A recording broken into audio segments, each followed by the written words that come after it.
সকালটা শুরু করলাম এক কাপ চায়ের সাথে। চাটা অবশ্যই খাওয়া হয়ে গেছে। চাটা খাওয়ার পর প্রাকৃতিক দৃশ্য দেখতে দেখতে তোমাদের সাথে একটুখানি গল্প করে নেওয়া। আর গাছগাছলাগুলো একটু দেখতে বেশ ভালোই লাগে এই জানলাটার কাছে। আর খোলা আকাশ, সেটাও দেখতে ভালো লাগে। আর আজকে হচ্ছে ষষ্ঠী। ষষ্ঠীতে কোনো বছরই আমার বাপের বাড়িতে যাওয়া হয় না। 18 বছর পর গেছিলাম, সেটাও আবার দিদির বাড়িতে। কোনো দিনই বাপের বাড়িতে ষষ্ঠীর প্রথম বছরটাই গেছিলাম, তারপর থেকে কোনো বছরই আর যাওয়া হয় না। আর আজকে টিফিনে হচ্ছে ধোকলা চিংড়ি মাছ, এই যে ভেজে রেখেছি, হালকা করে ভাজা আছে একদম, বেশ কড়া করে ভাজা। চিংড়ি মাছের গন্ধটা থাকবে না বলে হালকা করে ভেজে নিয়েছি চিংড়ি মাছটাকে। আর এখানে চিংড়ি মাছের মশলা যেটা মালাইকারি, সেটাকে কষিয়ে নিয়েছি এখানে যেরকমভাবে।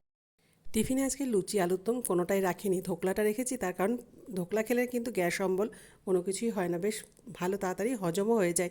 সেই জন্য আজকে টিফিনে রেখেছিলাম ধোকলা। লুচিটা খেলে পেটটা ভার করতে পারে, ওই জন্য। আর এখানে চিংড়ি মাছের মালাইকারি রান্না হচ্ছে। আর আজকে আমাদেরকে ষষ্ঠীতে কী কী দিয়েছে সেটা তোমাদের কাছে একটুখানি শেয়ার করি। ষষ্ঠীর জামা কাপড় এগুলো বর কিনে দিয়েছে। ছেলের গেঞ্জি, এটা আমার বরের গেঞ্জি, এটা মেয়ের গেঞ্জি। আর এখানে হচ্ছে আমার নাইটি রয়েছে এখানে। এগুলো আজকে বর নিয়ে আসছে ষষ্ঠী উপলক্ষে। এটা হচ্ছে বরের তরফ থেকে।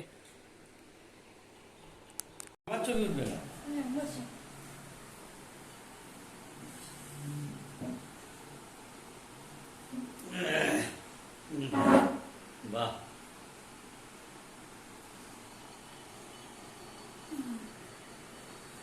সাংঘাতিক ব্যাপার। ভালো গুছিয়েছিলে? হ্যাঁ। প্রতি বছরই এইভাবেই কিন্তু বরকে গুছিয়ে দিই ষষ্ঠীর সময়তে। আর আজকের ব্লগটাকে এখানেই শেষ করলাম। টাটা, সবাই খুব ভালো থেকো।